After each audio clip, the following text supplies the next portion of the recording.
बनवाया था। अगर उसने इशारा किया कि सड़कों पे आ जाओ तो बांग्लादेश को भूल जाओगे।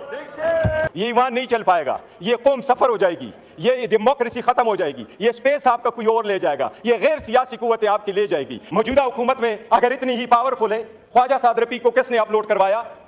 ये लाजिम है कि ये लाइन ड्रा की जाए कि ये पार्लियामान मजबूत है या कोई और मजबूत है। एक सेड डे है, यहां हम बैठे हुए इस पार्लियामान में, आपको सिर्फ ये फैक्ट्स एंड फिगर्स आपके वेबसाइट पे बने हुए करा देता हूं। एक दिन का खर्चा 6.5 करोड़ रुपए आता है इस पार्लियामान का। आज आपका 77वां दिन है इस ईवान में, 77वां दिन है, 9th सेशन है, 77वां दिन है, एक दिन का खर्चा 6.5 करोड़। लेकिन लेजिस्लेशन पे आपके वेबसाइट से मैंने फैक्ट्स निकाले हैं, 14 बिल पास हुए हैं, 115 मिनट की लेजिस्लेशन हुई है इस ईवान में, बाकी सारी गालम गलोच इनकी तरफ से इब्तिदा हुई। यही वो स्ट्रगल है जनाबी स्पीकर, यही वो स्ट्रगल है जो हम कोशिश कर रहे हैं कि ये रास्ते रोक ले। यही वो स्ट्रगल है जो हम कोशिश कर रहे हैं कि 115 मिनट की लेजिस्लेशन हो जाती है 77 दिनों में 6 करोड़ 50 लाख एक दिन के खर्चे पे। ये कौन लोग कर रहे हैं जिनके पास एजेंडा चलने का नहीं है? ये एजेंडा कौन चलवा रहा है? ये आपने हमारे साथ 30 तारीख की आपके मिनट्स मेरे पास मौजूद हैं। कल भी ख्वाजा आसिफ साहब बाहर गए थे। इस मुल्क की हिस्ट्री कोई अच्छी नहीं है, ये सारे अपने अपने मुमालिक में देखे, अपने वक्त के हुकूमतों में देखे। इनकी हुकूमत में क्या हुआ है? यूसुफ रजा गिलानी साहब का बेटा सुप्रीम कोर्ट से गेट से अरेस्ट नहीं हुआ, उसी की हुकूमत थी। वजीर आजम अपना बेटे को नहीं बचा सका, कौन लेके गया उसको? क्या था वो? मौजूदा हुकूमत में अगर इतनी ही पावरफुल है, ख्वाजा साद रफीक को किसने अपलोड करवाया? अगर ऐसा ही है तो राजा साहब से मैं पूछता हूं, राजा साहब आपकी पार्टी वजीर आजम के हटाने के बाद जब सीएसी की मीटिंग हुई है, जनाब डिप्टी स्पीकर आपको अच्छी तरह मालूम है, रात को यह फैसला हुआ शहाबुद्दीन साहब कल वजीर आजम होंगे, उसके घर लोग चले गए, उसको उठाया, राजा साहब वजीर आजम होंगे। आज बताओ किसने आपको वजीर आजम बनवाया था? आपकी सीएसी की पार्टी की हकीकत चली थी? बताएं आप। काजमी साहब आपके रिलीजियस मिनिस्टर थे, आपकी ही हुकूमत थी, बताएं किसने उसको अरेस्ट करवाया था? आप बचा सके थे? यह ईवान कमजोर होता रहा है। बहुत अच्छी बात हो गई थी, हम इसलिए आगे की तरफ बढ़ना चाह रहे थे। ख्वाजा साहब ने कल प्रोटेस्ट किया था, हमारी वजह से नहीं, मेरे और इसकी कोई तलख कलामी नहीं हुई, मेरी और ख्वाजा साहब की कभी तलख कलामी नहीं होती। पर एक बात जरूर हुई थी, ख्वाजा साहब ने कहा, और मैं कभी नहीं कहता जिस तरह ट्वीट की बात हो रही है, जनाब स्पीकर ये जो जगह बैठी हुई है, हम बैठे हैं, ये हमारा ट्रुथ एंड रिकंसिलिएशन कमीशन नहीं है कि यहां एक दूसरे की सटल कर दे कि आप कितने बुरे थे, मैं कितना अच्छा हूं, आपने कितने लोगों को ज़दुकोब किया, मैंने कितने ज़दुकोब किया। लेकिन यह बात आपको वसूख के साथ कैसा हो, पूरी दुनिया कहती है कि आपकी हुकूमत में सबसे ज्यादा ह्यूमन राइट्स वायलेशन हुए। इतनी करज रखो कि यह मान लो। लीडर तख्तदार पे पहुंचते, आपने भुलाना बोटो को, लीडर तख्तदार पे पहुंचते हैं ताकि कौम बचे। वो कहते हैं जुल्म के खिलाफ हमने लड़ना है। जनाब स्पीकर, हम अगर कुर्बानी ना दे, मैं तो फर्स्ट टाइम इस असम्बली में हूं, ख्वाजा साहब तो मेरी उम्र से ज्यादा इस असम्बली में रहे, क्या हमने सीखा है, किस तरीके से आगे बढ़ना है? ख्वाजा साहब को मैंने ये लफ्ज़ सिर्फ कहा, मैंने कहा ख्वाजा साहब इस कमेटी में हम बैठे हैं, ये तो हमारी एक प्रपोजल थी, ये प्रपोजल सबसे पहले तो आपके अपोजिशन लीडर ने बनाया है।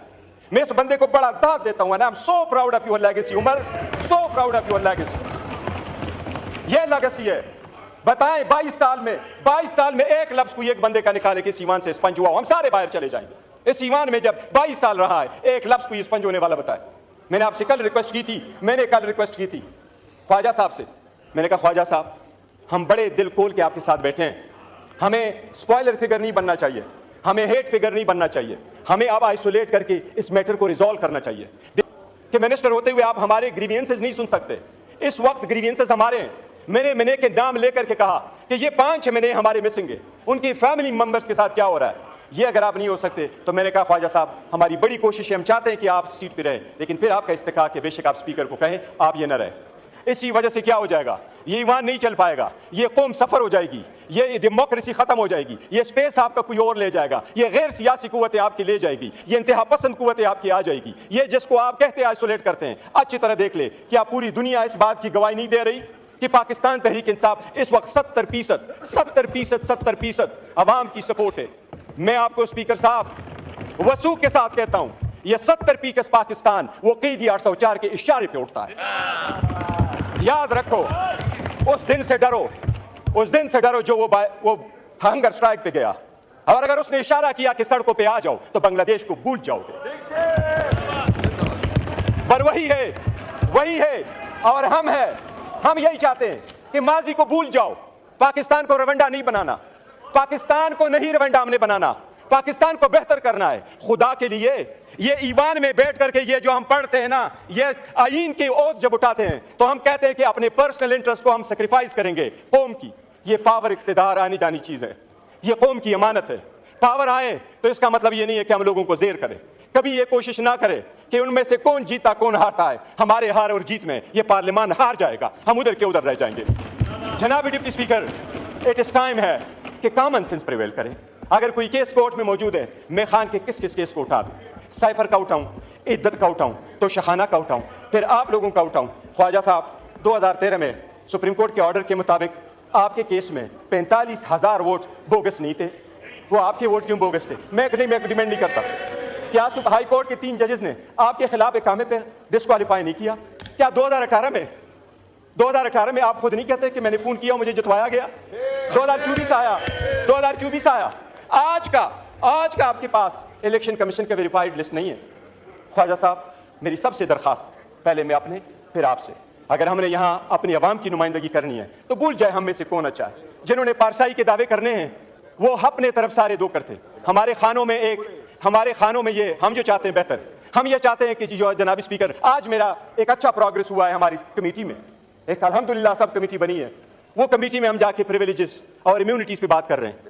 मैंने सारी बातें की, मैंने उनको कहा स्पीकर साहब, मैंने ये जिक्र किया, कहा ये कि इम्यूनिटी के लिए रखो MPA मैंने इसके लिए कि 15 दिन पहले अरेस्ट नहीं होंगे, 15 दिन बाद अरेस्ट नहीं होंगे। मैंने कहा हमें VIP कल्चर नहीं चाहिए, हमें अरेस्ट करते जब चाहे अरेस्ट करें, हम VIP कल्चर नहीं चाहते। हम डिग्निटी और रिस्पेक्ट के लिए बैठे, VIP कल्चर के लिए नहीं बैठे।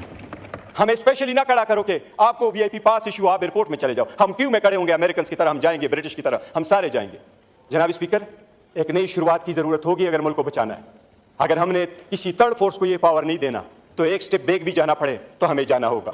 हमने करना अगर है तो मैं ख्वाजा साहब बस इनफ, हम चाहते यही है कि डिफरेंसेस रिजॉल्व करें।